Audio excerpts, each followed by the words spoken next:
inflação a teimar em não descer e as taxas de juros a permanecerem quase inalteradas, vale a pena ver quais os efeitos que tal poderá provocar, principalmente na época alta turística que está a começar. É este o tema em análise no episódio de hoje do Turismo em Destaque, que começa agora. Já sabe que pode e deve participar na elaboração do Turismo em Destaque, colocando as suas perguntas ou sugerindo os temas a abordar através do endereço programaturismoemdestaque@gmail.com. Vá lá, não se acanhe, venha daí comigo falar de turismo.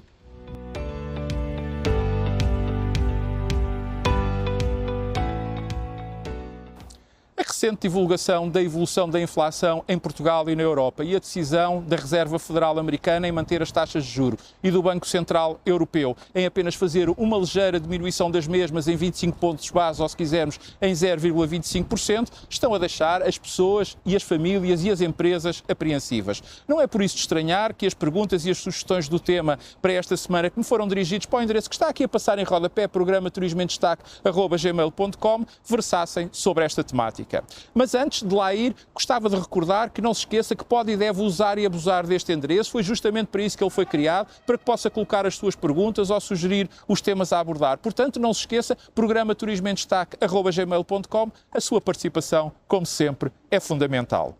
Feito o apelo e sublinhada a forma como pode participar no Turismo em Destaque, falamos então agora dos efeitos que a presente conjuntura económica internacional pode ter na vida das pessoas, ou se quisermos, das famílias e também das empresas, no curto prazo e muito em particular em Portugal. E vale a pena começar por recordar que no início do ano as expectativas eram que a inflação mantivesse e até acelerasse ligeiramente a tendência de descida que vinha demonstrando desde os últimos meses do ano de 2023 e que, em consequência desse continuado abrandamento, tanto a Reserva Federal Americana como o Banco Central Europeu optassem por descer as taxas de juros diretoras, algures entre abril e junho, sendo que a maior parte dos especialistas e analistas apontavam para que tal viesse a suceder em maio. Ora, praticamente meio ano envolvido, aquilo que se tem verificado é que, por um lado, a inflação tem vindo a abrandar a sua queda e, em alguns casos, até tem mesmo pontualmente voltado a subir, como sucedeu tanto na zona euro como em Portugal de abril para maio, respectivamente de 2,4% para 2,6% e de 2,2% para 3,1%, o que conduziu a um empurrar no tempo a esperada e ansiada descida das taxas de juros, que acabou por só acontecer na zona euro por parte do Banco Central Europeu na semana passada e com um corte que é mais um pálido sinal do que propriamente a demonstração de um total controle da inflação. Ao invés, a Reserva Federal Americana optou por não alterar as taxas de juros.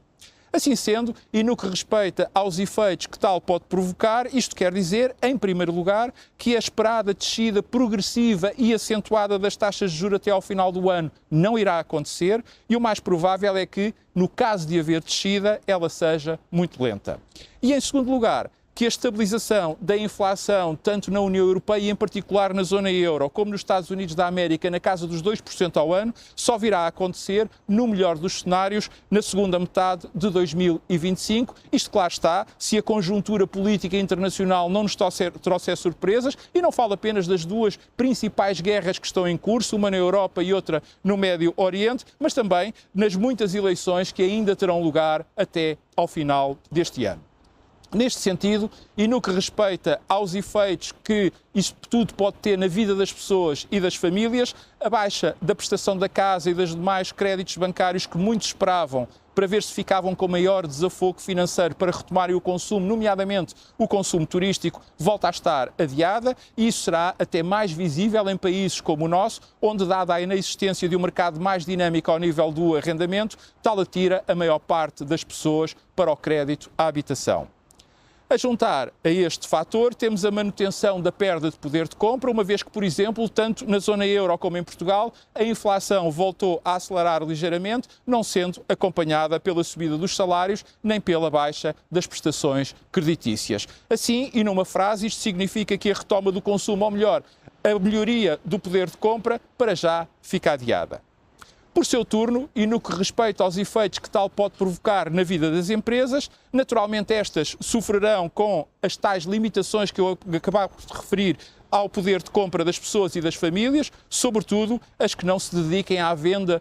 e à produção de bens essenciais. Mas também elas, as empresas, terão que adiar investimentos à espera de melhores dias, para além de terem de fazer, ou melhor, de continuarem a fazer, uma gestão muito criteriosa dos seus custos operacionais, mormente dos salários. E porventura, de tudo isto, aquilo que é o mais importante, ficarão muito expostas, pois por esta ser a altura em que as linhas de crédito que beneficiaram durante a pandemia têm que ser e estão a ser regularizadas, o que lhes levanta dificuldades acrescidas em razão do valor dos juros que têm que suportar, os quais são presentemente muitíssimo mais elevados do que aqueles que inicialmente foram contratados. E mais, em muitos casos, como o do turismo é porventura o mais flagrante, ainda estão muito descapitalizadas e também por isso aquilo que está a acontecer é o que eu não me cansei aqui de alertar durante a pandemia e diga em abono da verdade, infelizmente sem grande sucesso, é que, ao contrário das demais áreas de atividade económica, o turismo não pode criar estoques, o que motiva que a tábua de salvação, que particularmente em Portugal foi lançada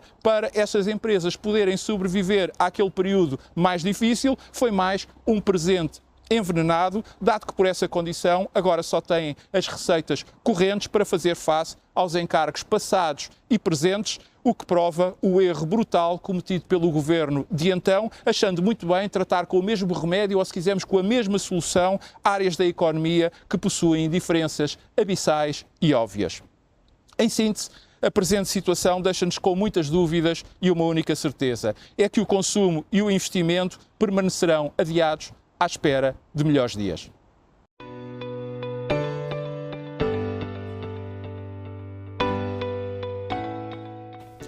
Tendo este cenário por pano de fundo, é legítimo que nos interroguemos, bem, então, o que é que o turismo pode esperar desta próxima época alta? E como vimos pela resposta à pergunta anterior, o quadro com que as atividades turísticas se deparam não é famoso, dadas as limitações ao consumo com que as pessoas, as famílias e as empresas se debatem. Não obstante, o facto é que tanto lá fora como cá dentro, as perspectivas que o turismo tem, ou se quisermos a forma como o turismo pode encarar a próxima época alta, afiguram-se como muito risonhas, sobretudo se tivermos em consideração as reservas que já se encontram efetuadas. Aliás, em muitos casos, como sucede em muitas também das regiões do nosso país, neste momento até há um crescimento efetivo das reservas na comparação homóloga com o idêntico período do ano passado, situação que é igualmente válida no que respeita aos que pretendem fazer férias no estrangeiro. Portanto, e aparentemente, por essa Europa fora, onde se encontram alguns dos nossos principais e tradicionais mercados emissores, como na América do Norte, como também em Portugal, aparentemente somos levados a crer que iremos ter um bom verão turístico. No entanto, e desejando sinceramente que todas estas reservas se venham a materializar, eu creio que devemos olhar para estes indicadores com prudência, diria até mesmo com muita prudência. É que uma coisa é haver reservas, outra totalmente diferente é elas acabarem por se confirmar e outra ainda, também ela diversa, é saber se não estamos perante mais reservas, mas as mesmas corresponderem a menor tempo de estada. E o mesmo é válido para os mercados de onde estes turistas possam vir. Virão de mais perto e por menos dias, ou também de mercados longínquos e permanecerão o tempo médio habitual entre nós. E valerá também a pena chamar a atenção para a evolução das receitas. É que também ela pode ser, de algum modo, enganadora. Dado que, como vimos, a inflação está a abrandar, mas continua a existir e, naturalmente, os preços ao consumidor têm que a refletir subindo. Tal traduz-se em mais receita, mas também no maior custo associado, até porque, em muitos casos, o preço dos produtos e serviços turísticos disponibilizados não incorporam o total dos aumentos verificados, levando as empresas a suportar uma parte dos mesmos por diminuição da sua margem, o que pode ainda agravar mais a situação periclitante em que muitas já se encontram, como ainda aqui agora acabámos de ver. Paralelamente a tudo isto, não nos podemos esquecer que este ano temos Campeonato da Europa e Copa América de Futebol e ainda Jogos Olímpicos, 3 mega-eventos que, por um lado, atraem muitos fluxos turísticos, mas que também apelam a que muitos optem por ficar em casa ou não ir para longe para os poder acompanhar. E como se tudo isto já não bastasse, ainda teremos no final deste mês e início do próximo, altura particularmente importante para todos quantos decidem as suas férias à última da hora, eleições no Reino Unido. Recordo que estas eleições eram esperadas lá para o outono ou final do ano, e também em França, as quais foram marcadas quase de urgência na semana passada, em sequência dos resultados das eleições europeias, os quais de ambos estes atos eleitorais pode resultar em incerteza, logo retração no consumo, e eu não posso deixar aqui de recordar que estamos a falar de dois dos nossos principais mercados turísticos. Em conclusão, e perante este cenário, eu diria que se tivermos um verão idêntico ao do ano transato já será muito bom, dado que nesta época alta irá começar, com muitos, com a carteira em baixa.